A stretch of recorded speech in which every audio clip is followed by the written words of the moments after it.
meil on tulnud siia uued Muksi taliõnged, mis on natukene jäigemad, generatsioon 2 ja Peeter, räägi, miks nad on head. Ma saan aru, et need on kolmkandiga püügiks natukene paremad kui need pehmemad.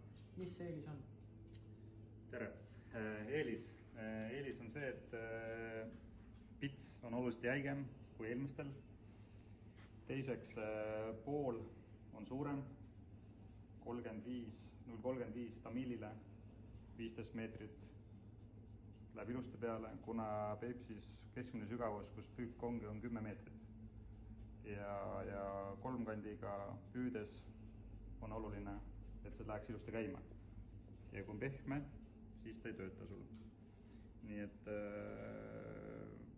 alguse sai ka sellest, kuna siuksed asja ei olnud, vaata. Ja siis mul tekkis idee, et alul tegid endale. Ja nüüd mul on nendega siin. Väga lahe. Nii et kui teil on vaja endale ägedat taliõnge, siis tulge V-Fishi.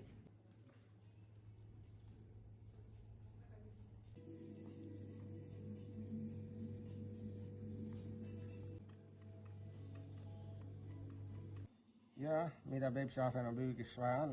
Üks muks, 0,35 tamiil, üks väga hästi toimiv kolmkant ja siia vahele mitte kunagi mingisuguseid karabiine ei panda.